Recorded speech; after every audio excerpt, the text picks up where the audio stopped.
A recente elevação dos juros pelo Banco Central coloca o Brasil em um cenário de grandes desafios. A gente acaba num equilíbrio muito ruim, que é um equilíbrio de política monetária muito contracionista e política fiscal expansionista.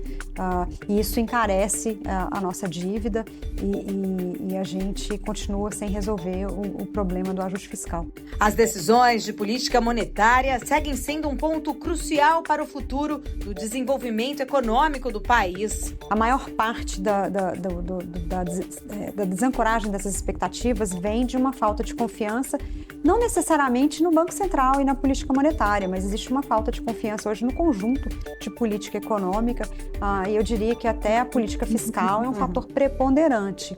O que o Brasil precisa fazer para destravar seu potencial econômico e se tornar um país mais competitivo, capaz de atrair os investidores necessários para impulsionar o crescimento de forma sustentável?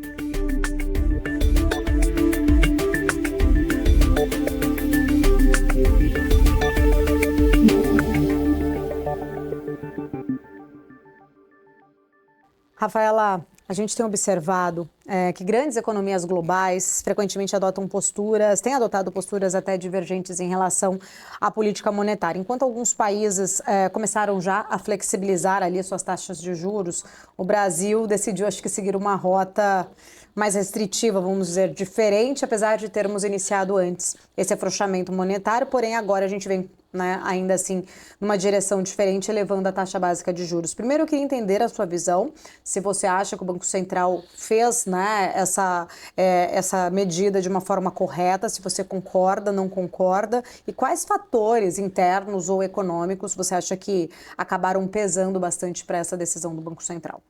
Acho que esse é um bom ponto, né? A gente, quando olha desde a pandemia, esse processo inflacionário que a gente observou no Brasil, ele foi comum em outros países. Então, o movimento de aperto monetário, ele foi praticamente em conjunto, né? Não sincronizado, mas a gente viu um impacto inflacionário que afetou todas as economias emergentes e economias desenvolvidas, e essa alta de juros que começou em 2021. Alguns países começaram antes, como o Brasil. A gente viu também o processo de inflação ser controlado, também praticamente em todos os países que passaram por esse processo. A inflação vem caindo. Aqui no Brasil, assim como nos Estados Unidos, o processo desinflacionário ele vem ocorrendo, mas agora a gente chega num momento em que a gente começa a ver algumas divergências entre as economias, e isso vem resultando em um caminho diferente da política monetária. Então, aqui no Brasil, a gente tem um processo de desinflação que estava se consolidando, e esse ano a gente voltou a ver essa pequena alta de inflação, né? Inflação que chegou a 3,60, 3,70 em 12 meses, ali por volta de abril, e agora está mais próximo de 4,20, a gente está vendo o ano terminar mais próximo de 4,40, mas não só isso, a gente tem uma desancoragem de expectativas.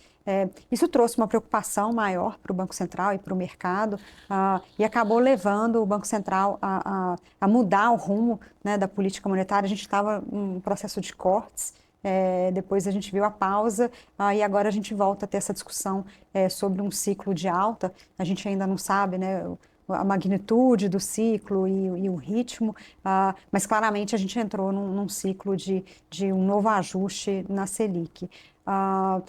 Acho que tem alguns fatores, eu acho que talvez alguns fatores realmente corroboram essa decisão do Banco Central, né? A gente tem a inflação mais alta que a meta, mas, por outro lado, talvez a gente tenha entrado num ciclo de alta desnecessário.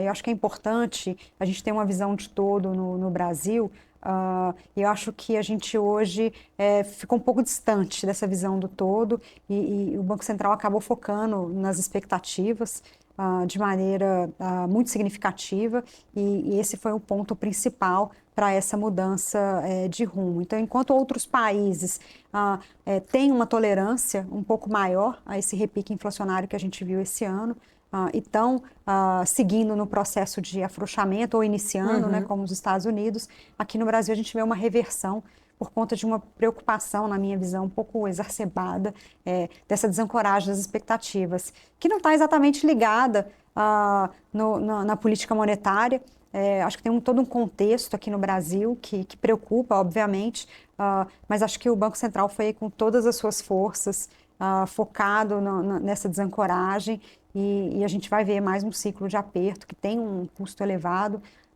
e talvez um custo elevado desnecessário nesse momento. Rafaela, inclusive a decisão, né, ali de aumentar a taxa de juros foi muito debatida pelo mercado, se seria de fato uma medida para reforçar a credibilidade da política monetária, para ajustar ali as expectativas inflacionárias. Olhando, né, até deu o gancho agora do reflexo desses impactos, olhando para este cenário ali num médio prazo, eu queria entender até um pouco da tua leitura, se você acredita que essas ações elas vão ser suficientes para alcançar ali os seus objetivos de forma duradoura, ou realmente talvez os impactos negativos eles acabam mitigando um pouco até mesmo desse objetivo do Banco Central? Essa é uma grande dúvida que continua pairando no mercado. Parte da desancoragem das expectativas, ela não vem de uma dinâmica inflacionária que deteriorou. Apesar da gente ter uma economia um pouco mais aquecida, um impulso fiscal além, né, do que se esperava para esse ano, a maior parte da desancoragem dessas expectativas vem de uma falta de confiança, não necessariamente no Banco Central e na política monetária, mas existe uma falta de confiança hoje no conjunto de política econômica, e eu diria que até a política fiscal é um fator preponderante. Quando o Banco Central olha somente para as expectativas que estão desancoradas, não somente por conta de uma dinâmica inflacionária recente, ele pode estar subindo os juros e não conseguir essa credibilidade que ele gostaria, porque a desancoragem ela vem de premissas de que o governo vai continuar gastando, por exemplo, a gente vai continuar tendo um estímulo fiscal, uma demanda ainda aquecida, e a gente não vai conquistar essa reancoragem das expectativas mesmo com um juro maior. Então, por isso que eu falo, talvez essa alta tenha sido desnecessária. A gente está com inflação dentro da banda, e a banda foi feita justamente para aceitar algum tipo de choque, e a gente poderia ver esse impulso fiscal muito forte que a gente viu como um dos choques. O governo corrigindo esse rumo, a gente tende a voltar a ver a inflação em queda, mas se o governo não corrigir, não adianta. A gente acaba muito ruim, que é um equilíbrio de política monetária muito contracionista, e política fiscal expansionista. E isso encarece a nossa dívida e a gente continua sem resolver o problema do ajuste fiscal. Essa questão, né, especificamente, entrando um pouco mais na questão do fiscal, a gente viu, e isso ficou muito, acho que, sinalizado, principalmente ali na própria decisão do Banco Central, que o consumo, a gente teve um PIB forte ali, muito impulsionado pelo consumo também das famílias, né, e a gente traz uma discussão muito grande, assim, se de fato o nosso PIB, a gente tem condições de ter um PIB mais de crescimento estruturante, ou a gente tem, né, num curto prazo, um PIB bom, mas com esses reflexos lá na frente. Como você puxou essa questão do fiscal, queria até entrar um pouco mais nesse sentido. O quanto você acha que, de fato, né, o Banco Central, ele talvez tenha sido ou está sendo mais cauteloso nesse sentido, até porque a gente tem um mercado de trabalho forte, a gente tem alguns, né, pontos que trazem ali receios de pressões inflacionárias e um governo que está muito habituado a trazer esses estímulos crescimento através de gastos. Você vê um conservadorismo, talvez, ali por parte do Banco Central nesse sentido? Em parte, sim. Eu concordo. Existe hoje um aquecimento da economia, talvez até além da nossa capacidade de crescimento. Então, quando a gente vê um PIB que cresceu 3,3% ano contra ano no último trimestre, esse é um crescimento acima do potencial. Mas a gente tem crescimento estrutural, melhora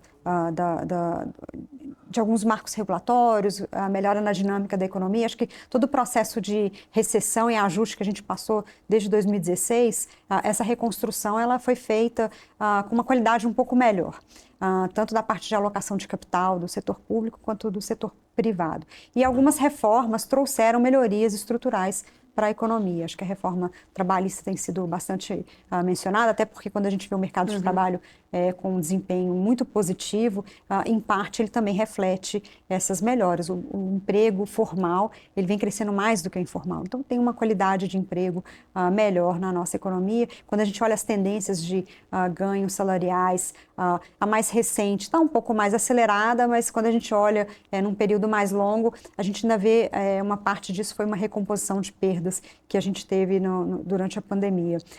Então, em parte, sim, a economia está um pouco aquecida por conta de estímulos fiscais, mas em parte a economia está crescendo por conta de melhorias estruturais. Então, é importante ponderar essas incertezas. É difícil você fazer essa separação num espaço curto de tempo. A gente precisa mais tempo para fazer uma análise mais criteriosa desses fatores. Acho que principalmente a questão da produtividade, que ela é muito importante para a definição da política monetária, né? A economia está crescendo, se a produtividade está crescendo, não é tão prejudicial esses aumentos salariais que a gente tem observado. Então, ainda tem alguma incerteza e, por isso, eu acredito que o Banco Central foi talvez um pouco mais conservador em querer colocar hoje o problema da inflação no aquecimento da economia, além do fato da gente ter tido realmente um estímulo fiscal mais pontual esse ano. Acho que existe um risco, né, do governo continuar querendo crescer mais gastos, mas a gente vê os dados do primeiro semestre, todo o pagamento de precatórios, antecipação de emendas, antecipação de 13º, um aumento mais exagerado da concessão de benefícios, que parece que vai ser corrigido agora, tende a mostrar que a gente não vai ver o mesmo estímulo fiscal se repetindo agora no segundo semestre em 2025. Então, se isso realmente se concretizar, a gente até pode falar que o Banco Central foi um pouco mais conservador. Agora, se o Banco Central está se antecipando que esse fiscal não vai ser resolvido, aí ele estaria correto nessa atitude. Mas aí a gente volta, né, para o conjunto da política econômica que não está se falando, né? Eu quero continuar aqui, inclusive, tentando entender um pouco mais a sua leitura sobre os impactos da gente ter, né, essa mudança. A gente vai para um rápido intervalo, Rafa. Você que está aqui acompanhando a programação da BMC News, continue com a gente. Mercado and Beyond volta em instantes.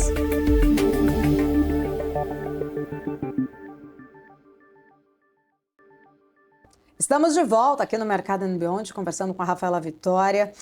Rafaela, olhando, né, para um cenário mais global, inclusive a gente agora com um cenário de juros elevados, tem toda essa questão da pressão fiscal. Eu queria entender um pouquinho da sua leitura, se isso pode ter um impacto direto, inclusive nos fluxos ali de investimentos estrangeiros. A gente tem um cenário diferente, né, de juros agora, até maior por conta da redução nos Estados Unidos. Qual a sua avaliação, de fato, em relação ao Brasil conseguir ou não trazer, né, ter essa atratividade para trazer esse fluxo para cá? Essa é a boa notícia do cenário, né? O corte de juros pelo Fed, ele traz um alívio em geral.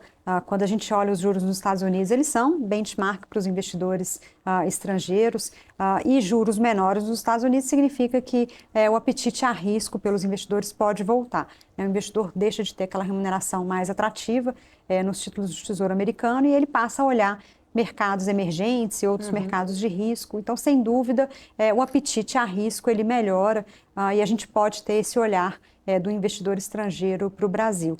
Além disso, o diferencial de juros também ficou maior. Então, também faz com que o Brasil fique mais atrativo. Mas isso é mais curto prazo. Né? Então, é bom para o câmbio, mas é uma questão mais de curto prazo. Eu acho que para o Brasil voltar a ter uma importância maior para o investidor estrangeiro, é importante que a gente continue se esforçando nas reformas. Reformas que permitam que os setores cresçam. A gente teve sucesso em algumas. A gente continua sendo um país importante, produtor de commodities, então o investimento em setores, né, de óleo e gás, mineração e até agrícola continuam robustos, mas a gente precisa continuar avançando nos projetos de infraestrutura, reforçando marcos regulatórios, para poder atrair um investidor estrangeiro com uma visão de mais longo prazo. Mas sim, o cenário externo hoje, sem dúvida, é um cenário um pouco mais favorável do que a gente tinha há um ano atrás, ou até mesmo no começo de 2025, no começo de 2024.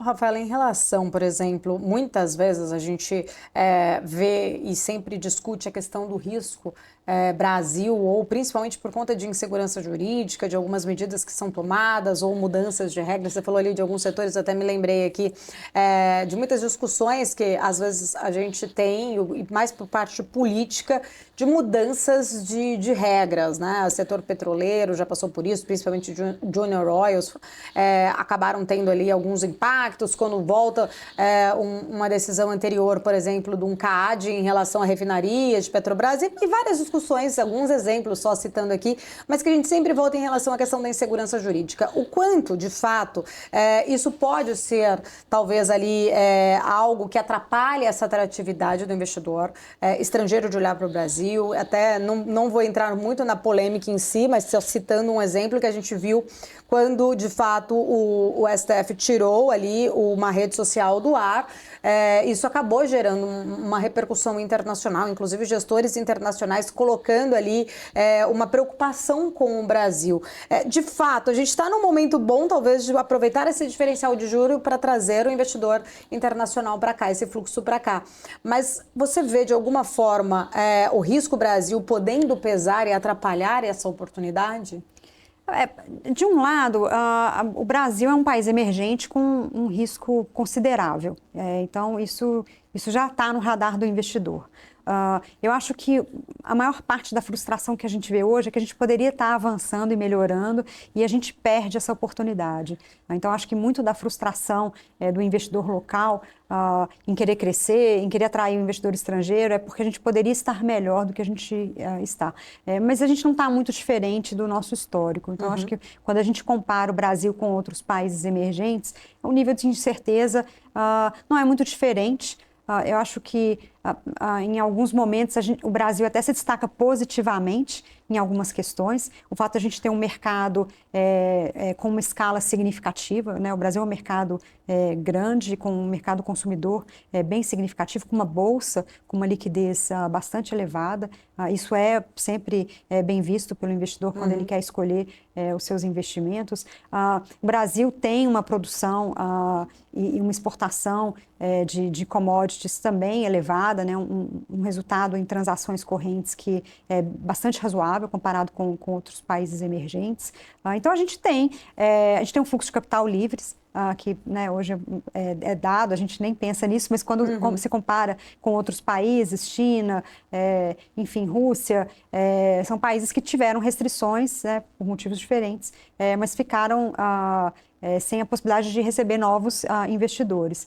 Então, a gente tem ainda algumas vantagens, mas acho que os exemplos que você cita mostram que a gente poderia estar muito melhor. A gente tem uma economia robusta, com grande escala, e a gente poderia ser ainda melhor do ponto de vista de mercado livre, para atrair mais investidores e, de fato, a insegurança jurídica e a complexidade de se fazer negócio no Brasil ainda é um impeditivo para a gente crescer de forma mais acelerada. Olhando, você citou China, né? Queria entender um pouco da sua leitura. Em outros momentos, o Brasil se beneficiou bastante com a economia chinesa pujante, principalmente em relação das nossas exportações em relação a commodities. E a gente vê hoje um cenário também desafiador para a China, com previsão de crescimento menor do que se tinha em pré-pandemia ali, e principalmente um setor muito sensível, que é o setor imobiliário lá, que traz um reflexo bastante também para as nossas commodities aqui, principalmente em minério. Mas eu queria entender da sua leitura, é algo ali, é um desafio, a gente pode ter, de repente, um desafio maior por conta desse desaquecimento? Eu não sei se seria talvez desaquecimento ou uma desaceleração da economia chinesa. Não, claramente a economia chinesa cresce menos hoje do que ela crescia há alguns anos atrás, né? E a gente vê esse reflexo, por exemplo, nos preços de commodities, petróleo, minério, acomodando. E sim, é um desafio para o Brasil. O Brasil sempre se beneficiou muito de momentos em que a China acelera o crescimento. pós-pandemia, por exemplo, nos anos 2000. Então, a gente teve alguns momentos de um boom mais expressivo nas cotações de commodities que beneficiaram a economia brasileira. Lembrando, boa parte da economia brasileira é produção e exportação de commodities. Isso melhora a renda, melhora a arrecadação, melhora o fluxo de dólares. Então, tem todos esses fatores que contribuem de maneira positiva para a nossa economia. Hoje a gente olha para a China, a gente vê uma desaceleração, mas a gente também não vê uma recessão, uma crise. Talvez um momento mais crítico da economia chinesa tenha sido em 2014, 2015, quando houve uma desaceleração maior e a gente viu preços de commodities bem deprimidos, né? O petróleo foi a 40, o minério também, $40. A gente chegou a ter uma balança comercial negativa no Brasil. E sim, um impacto muito grande na geração de renda, até mesmo na arrecadação, como eu falei. Acho que hoje não é esse o cenário. Existe até uma pequena aposta de mais estímulos na China que poderiam beneficiar. Talvez essa também não seja uma saída, até porque a China já vem tentando muitos estímulos sem muito sucesso.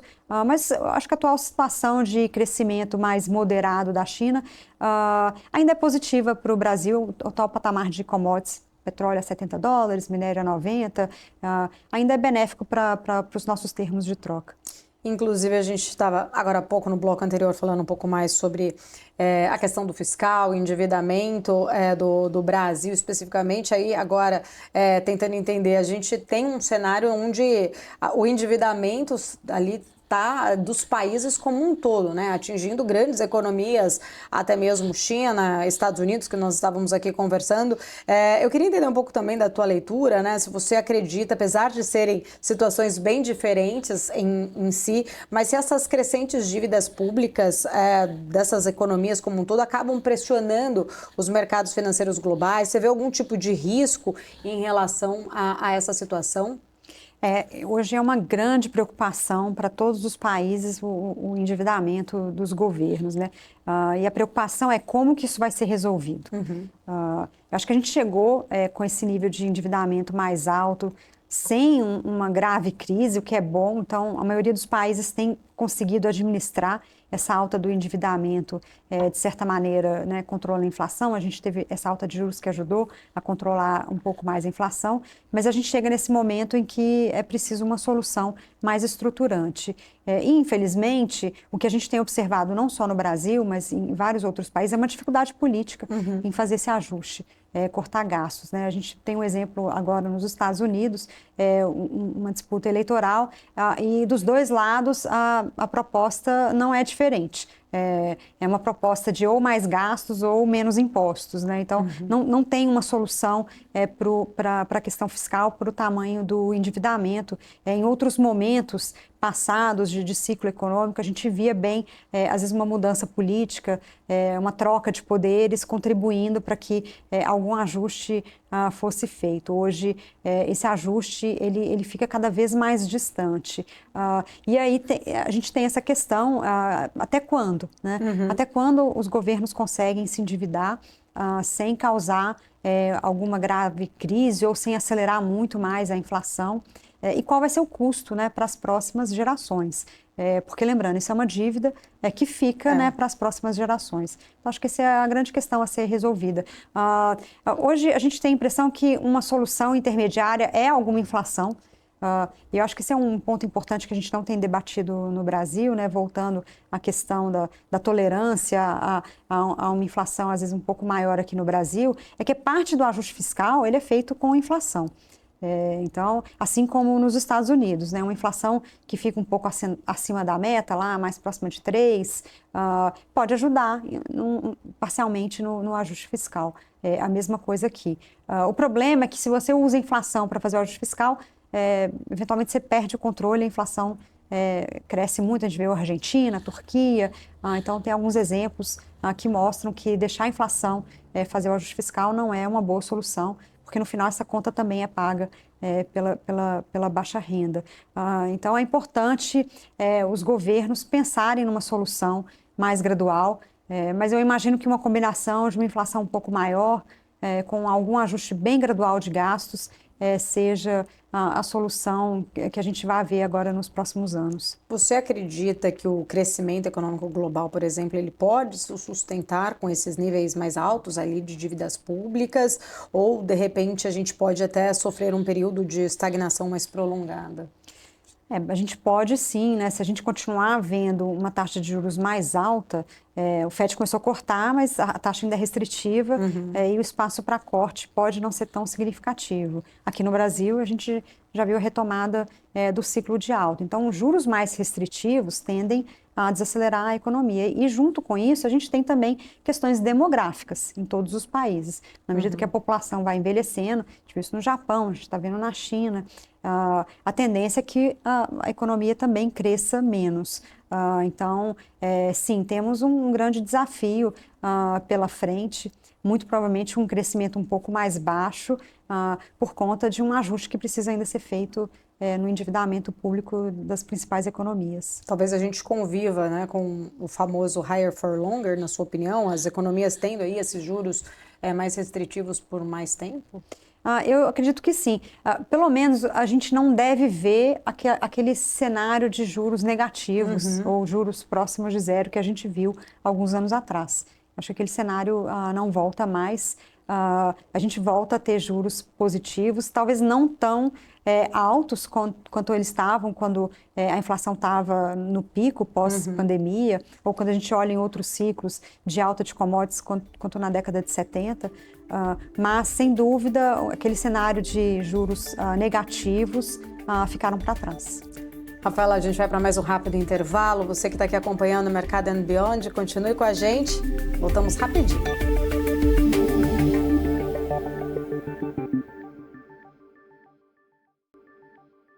De volta aqui no nosso Mercado and Beyond. Rafaela, a gente estava até falando um pouco mais sobre a questão no bloco anterior, sobre endividamento, né? E até falei um pouco sobre a questão nossa do fiscal. Queria então entrar um pouco mais a fundo aqui no Brasil, porque a gente vê, eu acho que é uma questão mais sistêmica, e não falo especificamente desse governo, mas de outros governos também, no qual a gente sempre vê a máquina pública nossa muito grande, muito inchada, e a gente, né, fazendo, no fato agora, movimentos para maiores arrecadações, mas nada muito estruturante em relação a corte de gastos. E também sem mensurar a eficiência, né, e a eficácia desses gastos como um todo. E acho que a leitura que fica muito é que tinha-se um teto que foi furado. Hoje a gente tem um arcabouço que é modificado, e muitas vezes a gente até vê discussões para tentar trazer ali algumas alternativas que não impactem o arcabouço fiscal. Como que você enxerga, de fato, onde que está, né, ali o cerne dessa questão, que a gente passa governo, muda o governo, mas a gente sempre continua com a mesma dificuldade, que é respeitar um limite de gastos? Eu acho que a gente tem um histórico longo e infeliz, né, de crescer gastos praticamente sem limite. E aí, desde o Plano Real, se a gente colocar os últimos 30 anos de política fiscal, a gente passou a maior parte desse tempo crescendo gastos, por vários motivos, seja por motivos de desigualdade, necessidade de programas sociais, que são motivos válidos e importantes, seja para estimular setores da economia, precisando crescer a economia, seja por demandas, né, da sociedade. Acho que é importante a gente não ignorar esse fato. A gente tem uma sociedade que pede muitos gastos. Então, o Congresso reflete muito dessa demanda.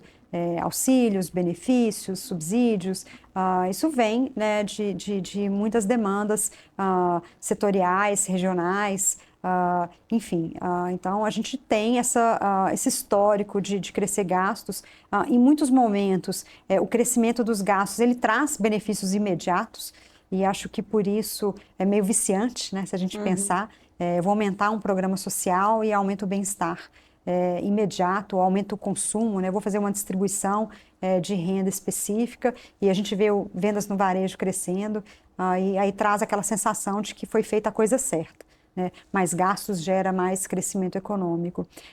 E você colocou um ponto muito importante, que acho que a principal falha desse processo longo de aumento de gastos é não avaliar o resultado dessas políticas. Então, a gente faz muitas políticas de aumento de gastos, novos programas e a gente nunca faz avaliação. Então fica sempre a ideia de que aquela política teve um bom resultado, né? Um exemplo disso, bem atual hoje, é a questão do investimento público, né? O investimento público é um gasto, né? Então, investimento é gasto também, é importante deixar isso claro. Isso sai do resultado primário, isso sai, é um fluxo de caixa negativo.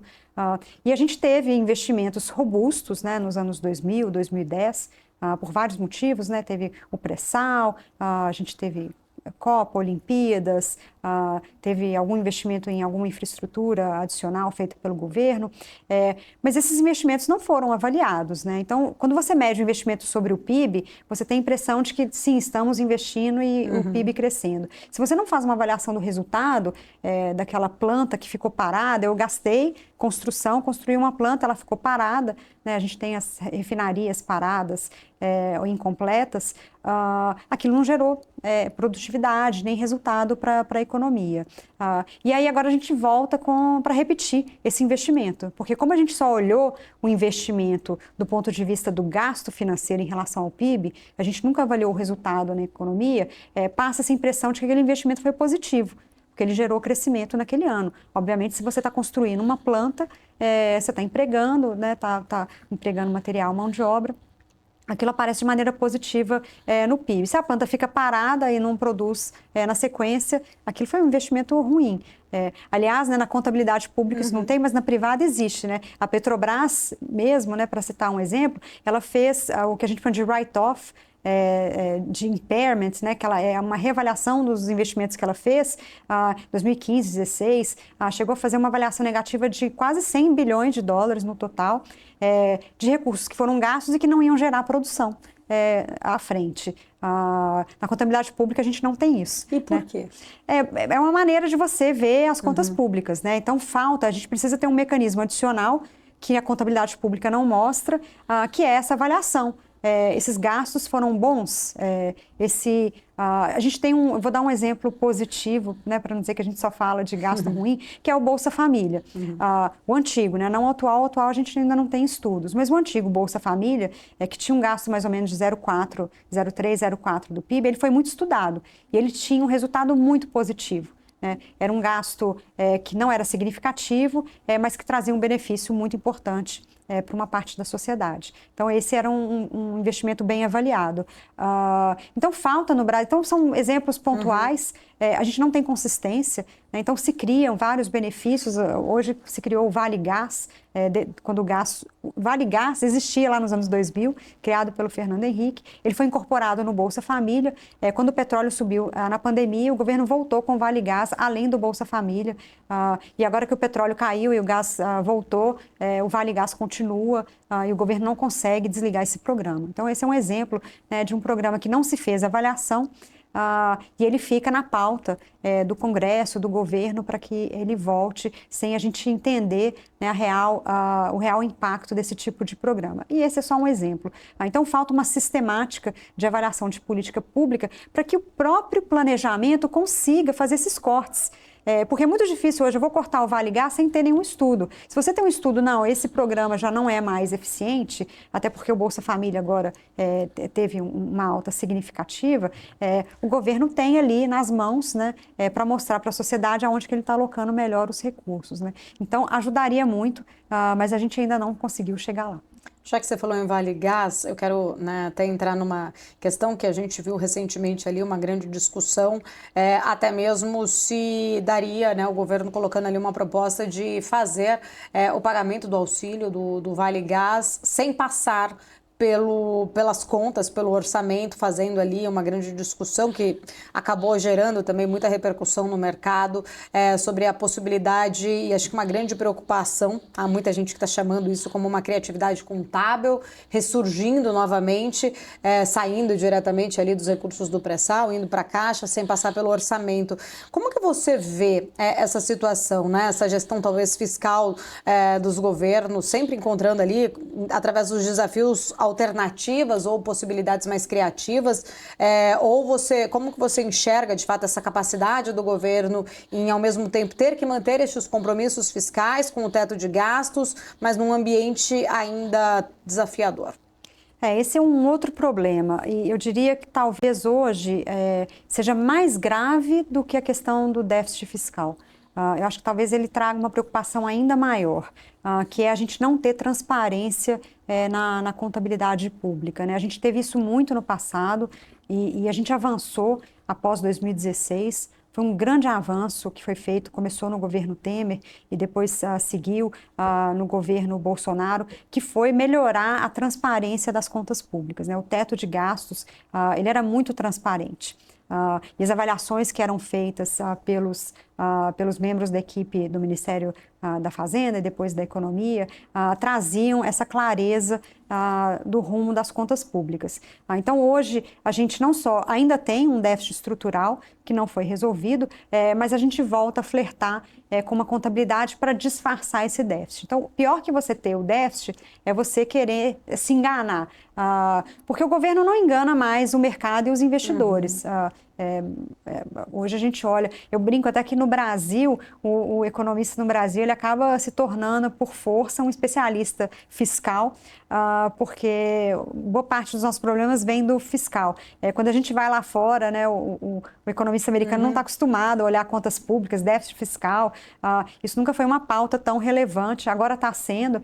Aqui no Brasil a gente faz escola, né, em balanço fiscal, em relatórios do governo, então você tem lupa hoje pelo mercado como um todo nas contas públicas. Então, qualquer flerte com uma contabilidade criativa é muito mal recebido nesse sentido. A gente sabe exatamente aonde que o governo está tentando esconder um gasto adicional. Então, o governo fica tão focado em cumprir a meta e mostrar para o mercado que ele vai cumprir a meta, que ele passa a usar esses artifícios que trazem até uma maior preocupação. E aí a gente fica pensando como que vai ser daqui para frente, né? Isso foi só uma questão pontual ou isso vai fazer parte, né, da política fiscal daqui para frente? E até que ponto que a contabilidade criativa ela vai de fato omitir gastos que a gente passa a não ver mais, né? A gente só vai ver quando a gente vê o resultado da dívida pública como um todo. Então, isso é sim um ponto de atenção importante.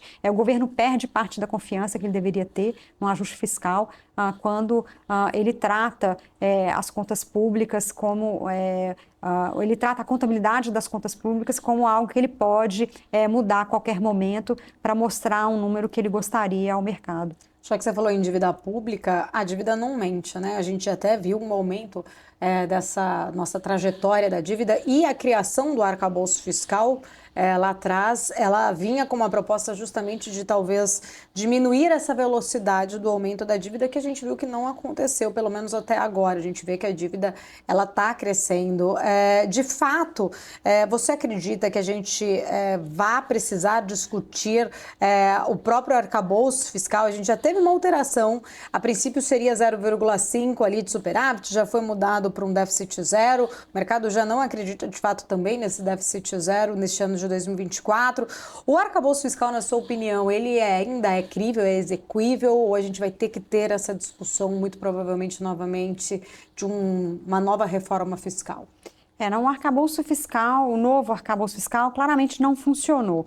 A ideia do arcabouço é até uma ideia boa, que é você controlar os gastos, mas com um limite em relação ao teto, né? A gente criticava muito o teto porque o teto foi muito inflexível.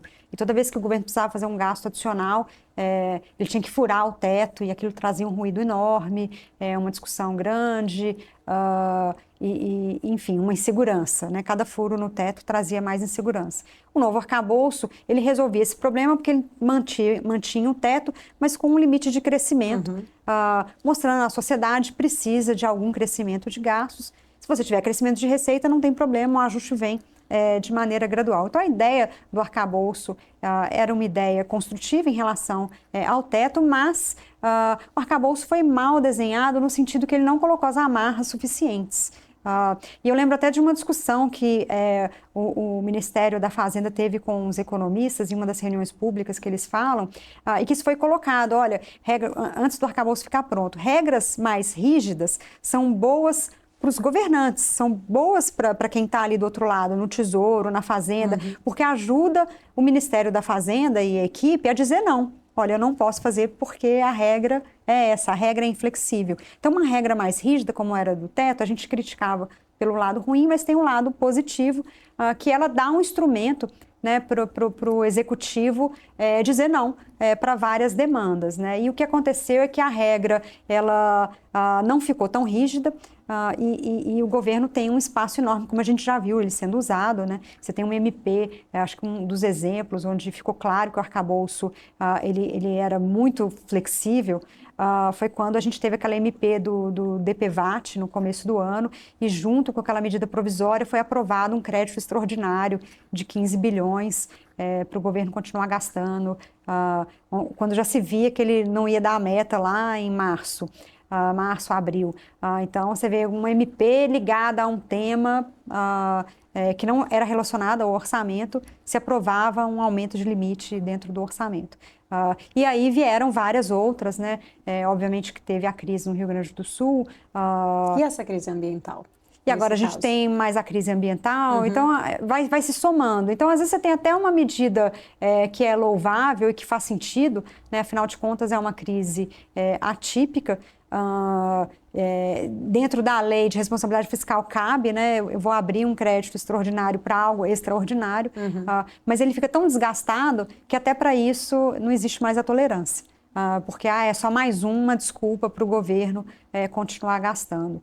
Então, acho que o governo acabou pecando em não ter as amarras devidas e ele acabou, ele mesmo, não tendo essa confiança do mercado, porque ele não consegue, né, por livre vontade, conter todas as demandas e a lei também não consegue ajudar o governo a impor um arcabouço que realmente faça um ajuste fiscal. A gente fala muito em corte de gastos, né, da necessidade de um corte de gastos e muitos especialistas criticam até mesmo a postura ali só em trazer mais arrecadação e somente um pente fino, algo que não traz, sim, um corte mais efetivo.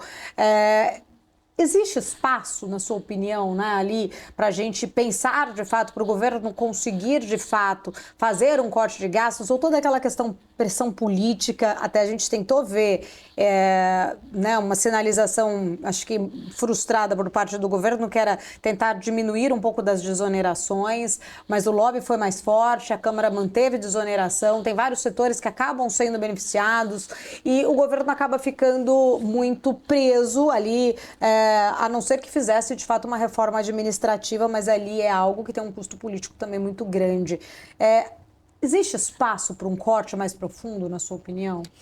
Existe. E aí eu acho que o melhor exemplo que a gente tem foi o teto de gastos. Então a gente passou 6 anos com políticas que mostraram o caminho desse ajuste. Então, eu não tenho dúvida de que mesmo quando a gente fala que o orçamento é engessado, despesas obrigatórias, a gente olha para o exemplo dos 6 anos, né, antes do atual governo e vê que houve sim espaço.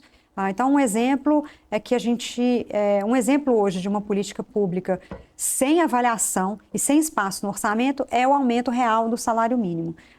Então, a gente tem hoje a volta do crescimento do salário mínimo baseado no crescimento da economia, que é uma política errada, a gente deveria ter uma avaliação disso com base na produtividade e ainda mais quando o salário mínimo é o indexador de benefícios sociais, como aposentadorias, pensão, onde também não se deveria dar ganhos reais sem as condições, sem espaço no orçamento.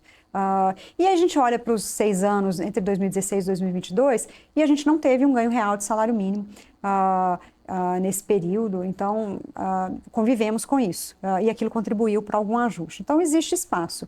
Um outro exemplo de reforma estruturante que poderia voltar ou deveria voltar é a desvinculação de gasto. A gente cresce a arrecadação, o governo vem fazendo bastante esforço em crescer a arrecadação, mas você tem despesas que crescem na mesma proporção da arrecadação. Isso não ajuda no ajuste, obviamente. E a gente também, de novo, olha para o teto de gastos como exemplo, e a gente teve a desvinculação naquele período. Então, é possível conviver com medidas estruturantes que façam com que a gente, de fato, possa ter um controle de gastos. Acho que cortar gastos, a gente sabe que isso não existe. Mas se a gente controlar o crescimento dos gastos, a gente já caminha para um bom ajuste. Rafaela, a gente vai para mais um rápido intervalo. Daqui a pouquinho, você que está aqui acompanhando a programação da BMC News, a gente volta com mais Mercado e Beyond. Continue com a gente.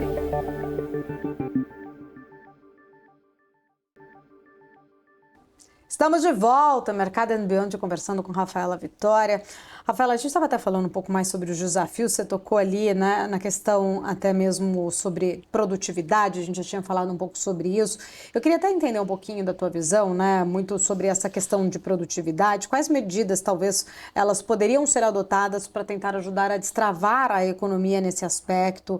De alguma forma, você enxerga essa chegada de tecnologia, inteligência artificial como algo positivo que possa ajudar nesse sentido de melhorar a produtividade, inclusive das economias dos países? Sem dúvida. A gente vê, sim, em vários setores a tecnologia ajudando na produtividade, no atendimento, em setores de serviços, no setor financeiro. Acho que um exemplo que a gente tem muito positivo no Brasil é a criação do Pix, que é uma ferramenta de meio de pagamento que vem revolucionando o sistema de pagamentos no Brasil, permitiu que vários pequenos negócios surgissem e crescessem. A partir do momento que você tem um pagamento instantâneo, com garantia, isso ajuda, né, a viabilizar negócios que antes não existiam. Junto com, né, o sistema Pix, a gente vê outros avanços no setor bancário no Brasil, que permitiu, né, aplicativos para contas de pagamento, contas de investimento, enfim, esse é um exemplo em que a gente teve um ganho de produtividade muito importante, permitiu que setores crescessem e permitem que setores que não são necessariamente ligados ao setor financeiro, mas que usam, né, o setor financeiro pudessem crescer. Então, sim, a gente tem muitos exemplos de melhorias e de oportunidades de crescimento na nossa economia por conta disso. E a gente até destaca sempre o setor de tecnologia no Brasil, que é um setor que tem um crescimento muito acelerado, bem mais que o PIB. A gente fez um estudo recente, nos últimos 15 anos, o setor de tecnologia cresceu uma média aí de 6% ao ano. Bem acima do PIB. Então, é um setor que continua crescendo de maneira acelerada. Então, você tem também esse outro lado. Um setor que não tem muita regulamentação e não tem muita interferência do Estado. E por ser um setor de serviço, é um setor que também tem uma tributação um pouco menos pesada do que o setor de produção industrial. Ele acabou tendo esse bom crescimento. Então, sim, a gente tem avanços tecnológicos que mostram em alguns setores no Brasil que tem ainda oportunidade e espaço para crescimento. Ainda nessa seara ali de tecnologia, com esse avanço até mesmo rápido dessas tecnologias, qual o papel, como você enxerga, né, o futuro para o mercado financeiro global como um todo? Você citou o Pix, né? Acho que a gente é vanguardista nessa situação ali, modelo de exemplo, inclusive, para outros países, mas de uma forma geral, como você enxerga o impacto dessas tecnologias até mesmo para estimular o mercado financeiro como um todo? A gente tem a melhora do acesso à tecnologia, melhorando a oferta de serviços, né? Isso acaba voltando para a população. Um dos benefícios que as pessoas não veem diretamente é que quando você tem avanços tecnológicos nesses setores, os serviços eles passam a ter uma melhora, né? Então, a gente fala muito de inflação, eu acho que esse é até um paralelo interessante. As pessoas falam muito de inflação, da inflação no supermercado. Você vai, é clara, né? Você vai no supermercado toda semana ou todo mês, você tem essa observação. Mas quando você tem um consumo de serviço que não é tão frequente, você não tem a mesma percepção. E às vezes você está consumindo um serviço bancário, né, um exemplo, hoje o brasileiro tem uma conta bancária gratuita que ele não tinha há alguns anos atrás. Então, essa foi uma redução de custo que aconteceu para a maior parte dos brasileiros, que a gente não tinha antes, né? Então, hoje você tem acesso a uma conta bancária, a vários serviços bancários sem um custo, né, como você tinha no passado. Então, isso se transforma em benefício para o consumo. E é isso que permite a economia crescer. Então, o avanço tecnológico, ele tem, acho que esses dois lados. Um, reduzir o custo, e o outro permitir o crescimento do consumo dentro de uma capacidade de oferta que a economia pode prover. Eu sei que até é uma pergunta muito complexa, mas a gente já está acabando aqui, indo para a nossa reta final do nosso programa, mas eu queria entender um pouco como que você enxerga, né, o futuro, o Brasil daqui 10, 20 anos. A gente até teve recentemente uma reforma aprovada tributária que demoramos ali anos, décadas, de fato, para conseguir. Sabemos das necessidades de futuras reformas. Nesse contexto como um todo, como que você espera, né? O que você enxerga para o nosso país? Acho que para olhar para frente, a gente sempre precisa olhar para trás. Então, a gente olha os últimos 30 anos, esse ano foi um ano muito importante, né, que a gente comemorou abertamente, né, os 30 anos do Plano Real. Não tinha visto desde acho que foi uma comemoração muito importante, trouxe, né, uma história que a gente não contou muito, né, ao longo dos últimos anos. E quando a gente olha, né, esse histórico do Plano Real, a gente vê claramente um avanço da economia brasileira, das instituições, da política monetária, da política fiscal, e da própria dinâmica econômica. Então, apesar de todos os desafios que a gente colocou aqui, né, um fiscal desajustado, uma política monetária restritiva demais, uma falta de confiança hoje, né, do mercado na política econômica, a gente olha para trás e a gente vê claramente um avanço. Acho que hoje a gente tem um pouco mais de frustração com aquela oportunidade perdida, do que, de fato, um retrocesso. Então, respondendo sua pergunta, eu acho que a gente vai continuar avançando. Eu olho para frente e vejo o Brasil, né, a gente dá um passo para trás, a gente dá 2 para frente e 1 para trás, mas eu acho que no conjunto a gente continua avançando. E talvez o exemplo que você citou seja um dos melhores hoje, que é a reforma que a gente vai ter no imposto sobre o consumo. É um avanço muito grande. A gente ainda não tem ideia, né, dos benefícios que isso vai trazer na prática. A gente tem uma ideia do desenho e da importância que é você simplificar uma carga tributária que é muito complexa no Brasil. A gente hoje está muito focado em olhar o IVA, né, como a maior taxa do mundo. O IVA está saindo com uma alíquota muito alta, isso traz um sentimento negativo para as pessoas, mas a gente não está olhando o que o IVA está fazendo por trás. Então, na verdade, quando você olha a taxa é alta, ela já é alta, né? Ela não vai ser alta, ela é alta.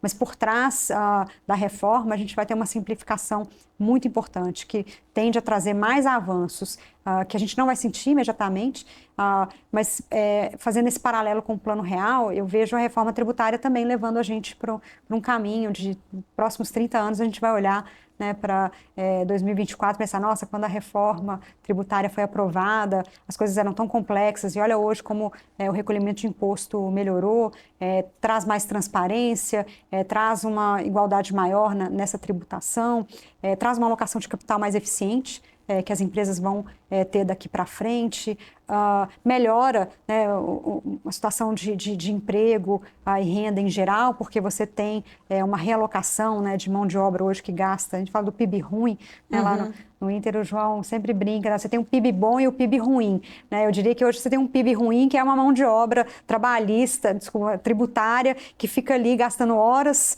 da empresa todo ano para apurar os impostos. Então você vai deixar de empregar aquelas pessoas e vai empregar essas pessoas para produzir algo que seja bom.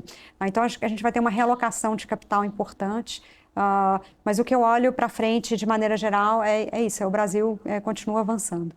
Rafaela, agora tentando entender um pouco mais da sua vida pessoal, eu sempre pergunto aqui no Mercado and Beyond, né, tentando entender esses desafios pessoais. Você mesmo jovem já construiu uma carreira de muito sucesso no mercado financeiro, é muito respeitada, uma referência, inclusive, nesse mercado.